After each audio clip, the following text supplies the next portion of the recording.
Bitcoin has been in the correction for the last 2 to 3 months, and in the last few days we've seen a little bit of a recovery. The question is this already the substantial trend reversal to the upside that a lot of people have been waiting for, or are we actually heading into a bear market?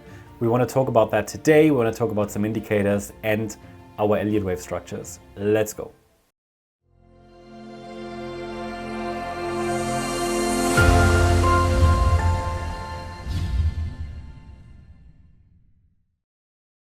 Yeah, hello and welcome to another MCO market update on Bitcoin. As I already said, today we want to take a look at the chart, Bitcoin chart. I will take a look at the daily chart, but really in much detail. We'll try to uncover everything there is, and I will also show you a couple of indicators. So as I said, the crypto sector is in a correction. It has been in a correction. I mean, in the last few days, at least while I record this video, there is some slight upside, but is this already the major trend reversal? Are we heading into a bear market? I've recently made some, I've set up some polls for the MCO community. You might have seen it on X or on YouTube or in our membership area. We've asked for your opinion. Do you think the bear market has started, or do you think we'll see another high?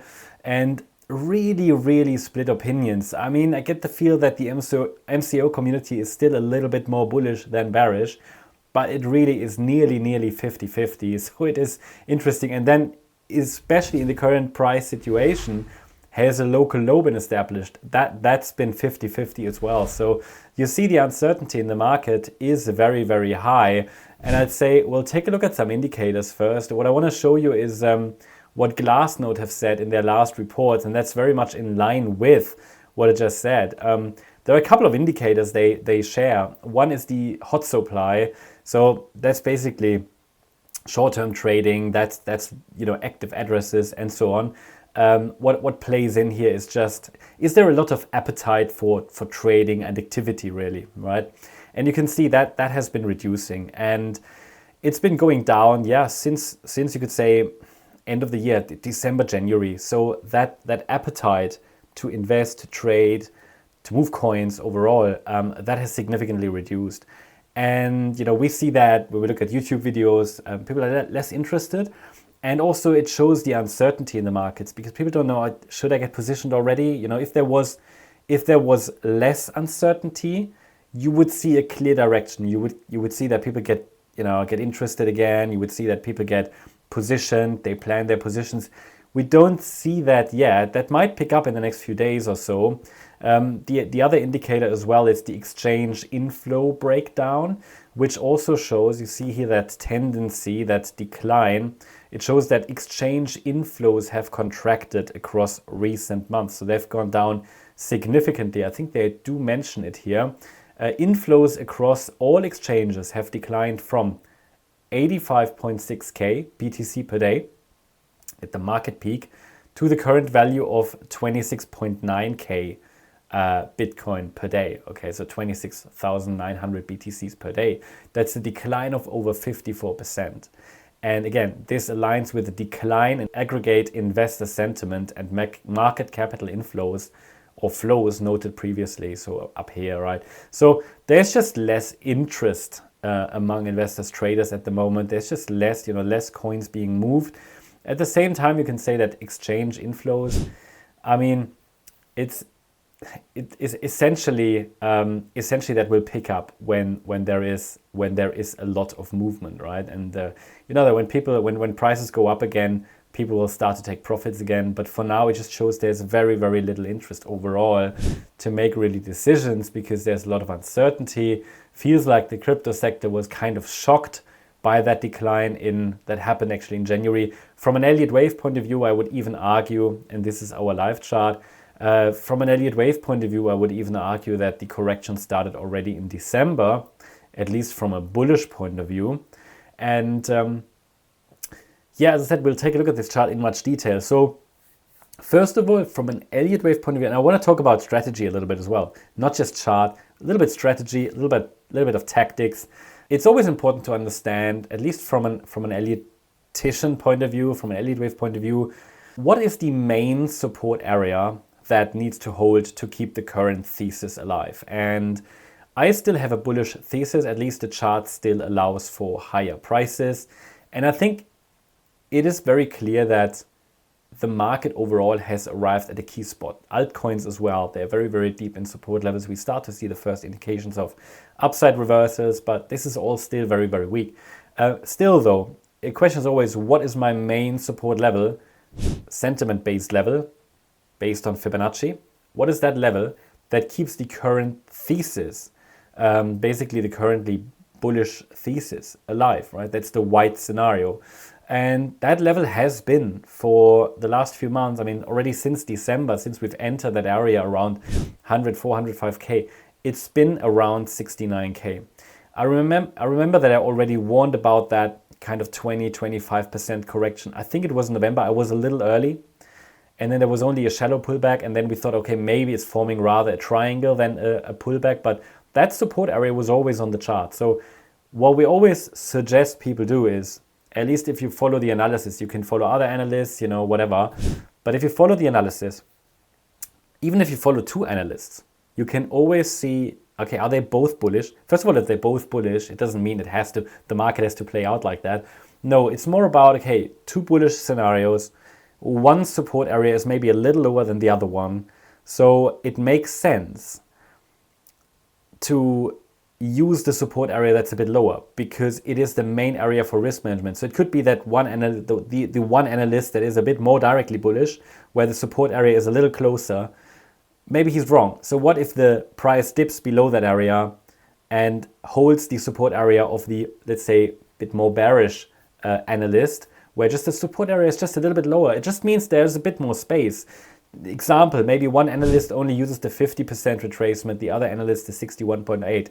I'm using the 61.8 because I'm using the logarithmic chart, and I know that in a fourth wave correction, the price can go down that much without changing probabilities.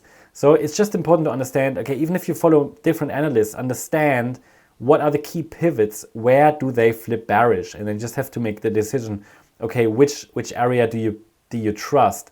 And from a risk management point of view, I would always say it makes sense to hold the, just which one is the one that sets a bit lower. If the price goes a little lower and hits the lower support area for maybe the analyst that has the 61.8 Fib level on the chart, maybe it makes sense to calculate your position size based on that one, because you don't want to get stopped out and the market is still bullish, right? Because what I'm not showing you invalid scenarios. So I do show you only valid scenarios. Believe me, I'm looking at hundreds of charts per day. I know how to apply Elliott Wave. So while it might not always be the scenario that works out, I know how to calculate support levels. So, when we were up here, I've been quite vocal in warning, at least, that a bear market could start at any point. Now, does it mean people really check their portfolio? And does it mean that people really put in the work to understand, okay, what's my risk? Am I happy with my risk? Do I take some risk off? Yeah, because the price, even in a bullish case, could drop all the way down to 69K. Well, given the comments that I'm reading when we see crashes like that, people didn't do that, right? But that's what I always suggest. So again, I'm not giving anybody financial advice, but I'm giving you the key risk levels. So thought process or thought experiment, let's say we are up here, support is down there. Okay, maybe this looks like a triangle, but the overall bullish thesis is valid as long as we are holding 69K. So if I'm up here, I need to think about what's my portfolio position size. Do I accept my loss? Yeah, if the price goes down to 69K. But you could say, okay, but if we expect another high, yeah, we expect another high, but what if support breaks? It's only support. It's not concrete floor. So it could easily break. So basically it's about, I only know below support that we are probably not bullish anymore. Now, the risk is low if support is very, very tight, of course, because my pivot, if I'm positioned very close to the pivot, to the key level, risk is low because I know immediately if the idea doesn't work, when the idea doesn't work out. But, well, if I'm up here, the risk is just high. Okay, I mean, have I sold everything? No, but I'm happy with the level of risk I have in my portfolio. Okay, so that's very important. That's also the, from a technical point of view, I always suggest be prepared for sell-offs, even liquidation events. We get them every 2 to 3 months in crypto. You can't predict them necessarily. Sometimes you can, not always. But a lot of people panic sell. Yeah, a lot of people panic sold in August 24 down here. They panic sold because they were not prepared. This was a very, very, very, very brief break of support. Not even a decisive break. It wasn't even a sustained break below support. Support was around 50K, I think. It came down to 49. People sold down there, panic sold. And then, of course, the price recovered. Yeah. So you do not want to be a panic seller in such a situation. That's also why I've been highlighting in the last Bitcoin videos on this channel that should we enter a bear market, and it would be, firstly there would be some kind of a crash. I did say it would probably be something like that. Okay, an initial crash, then a larger recovery. I intend to buy this. Yeah, I want to be position your portfolio in a way that you are in a position to buy when something like that happens. Yeah, even if it just means hold some cash on the side. That's just tactical talk, campfire talk here. Yeah. So I just wanted to make sure that this pullback was not unexpected. Yeah, I was watching for a triangle there, which could have broken out to the upside, but still, it's always the support zone that the breathing space we have to give the market, yeah? So we are in a support area. From here, ideally, the price would turn around. Now, if we go down now, it's probably still, another low is still possible, okay? So what do we need to see for a trend reversal? People often ask me, what do we need to see? Obviously, probabilities for a reversal to the upside are cascading. So in the beginning, you might see a bullish engulfing candle. That looks promising, yeah. I think here in this case, we saw it quite early that there could be a reversal. I mentioned it for many, many days. There was this CME gap. It could close, reversal. It's holding above it. We have a trend line breakout. Also, that worked out. I talked about the daily RSI. Question is, let me know in the comments, who of you bought that oversold RSI? Because it was a great buy signal. It has a 100% win rate. Daily RSI, I made a video on this channel here about that. Check it out. It's called something like the indicator that never fails or something. And it's never failed. At some point, it will probably fail, okay? Of course, you still need to manage it. I'm not saying go all in when the RSI is oversold. Right? It's just an indicator. But still, it has worked out again. Bullish divergence. We're now even above the 50 level of the daily RSI, at least while I record the video. The daily MACD momentum is going up nicely. We had a bullish cross. All of that adds up. Now, I'm not someone who's blindly following indicators. For me, structure is always more important, right? There are people who just follow indicators. It's fine. People can be successful with that. For me, it's about, I try to read the market. Elliott Wave allows us to understand market language, essentially, right? So because we use Elliott Wave, we can identify patterns in chaos, okay? We can try to structure. That's not the same as, oh, I've got a wedge pattern. We've got them as well on the chart. No, it's more about I try to really understand structure. Structure for me is always first, more important than indicators, right? I can have the most bullish indicators set in the world. The structure doesn't support it. I'm still careful at least, yeah?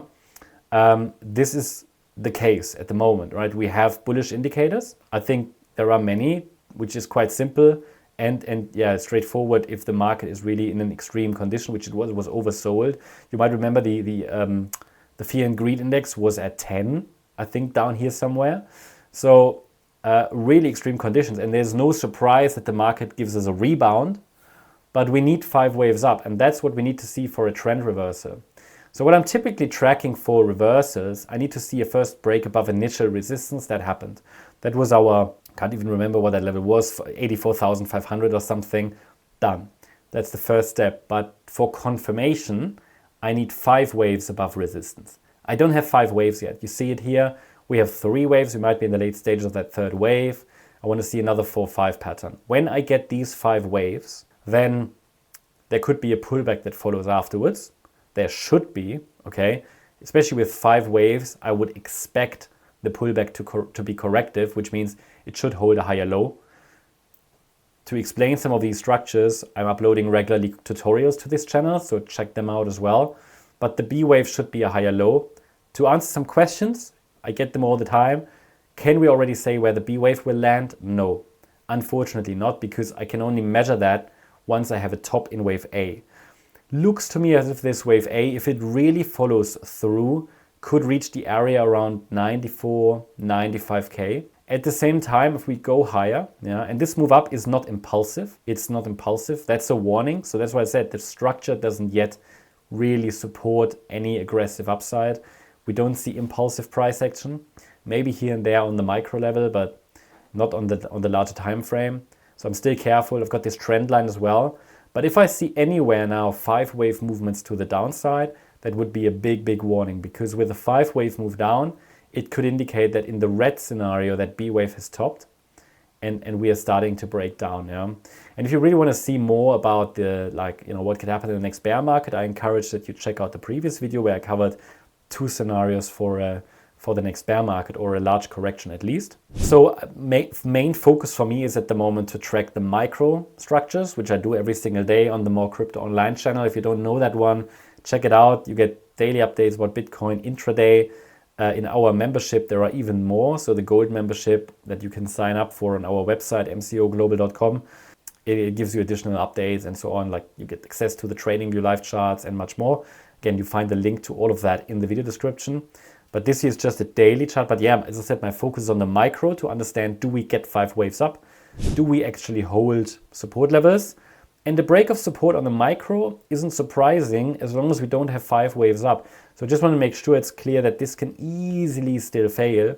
We could easily still get another low. It wouldn't be a major surprise. I'm also tracking here resistance, 90,900 to 103,826. And this is just a pivot. So even in the white scenario, we should probably get a pullback from there. Someone also asked, after 5 waves, do we want a pullback? Well, I want one, because after 5 waves, surely it can just keep going, but a pullback is due then at some point, and a higher low would provide an entry opportunity. Yeah. And then we could get a C wave rally from there. So that's what I'm tracking at the moment. So we have trend line Fibonacci resistance between 90.9K and 103,826. One of my last statements on X was that I would like to see, down here somewhere it was, to see the market soon ready to run about 90.9K. We've already reached pretty much 89K. Needs to go a little higher than we've arrived at the resistance area, and probably that trend line here would still be ideal if the price could push towards that trend line, test it, and maybe even break out. But yeah, I'm very much aware of this so-called wedge pattern here as well. These tend to break to the downside. Don't have to. They don't have to. These are typical diagonals. It could very well be that we're forming here a 5 wave move up, and it just stays within the wedge, and then the downside breakout is the B wave. Okay, so these are the things that I'm tracking. But yeah, I mean, the market is volatile, so it might have already moved when you watched the video, but still, I think the overall patterns, context, and everything unchanged. I'm still looking for a rally to round about 130K. This is very important. And also what I wanted to show you is one indicator on the weekly chart. But again, for me, that additional rally is like the icing on the cake, because Bitcoin has reached all my targets from the 2022 lows. Many of you will know Bitcoin has done that. It's followed the Elliott Wave structures in this cycle better than most other charts. And the only other asset that has followed the structure so perfectly is gold. Yeah, I just want to show you the indicator here on the weekly chart, which is the stochastic. I made you aware about that a few weeks ago, a couple of weeks ago as well. Bullish cross on the stochastic. That was another bullish signal. And the weekly RSI is starting to turn to the upside here. Sorry, weekly MACD. Early signals. It's too early to say that we're turning around here. We'll see how the week closes, okay? We'll see how the week closes, but that's something I'm watching as well. So when that starts to turn up, that could be our final rally before the next large correction. And it does start to look quite promising here. I mean, on the weekly chart, those 3 candles here to the upside, yeah. So we'll keep an eye on that. If you want to stay up to date, I encourage you to join our membership, become part of the MCO Global community. Also check out our X profile. Here we talk about it, talk about structures every single day as well. You can ask questions. I'm there most of the time to answer them as well. What else? Yeah, check out our YouTube Morecryptoonline channel. And I hope you enjoyed the video. Let me know in the comments any suggestions for future topics, any questions. And make sure that you subscribe, hit the like button. That would help a lot. And yeah, have a great day. Thank you very much. Bye-bye.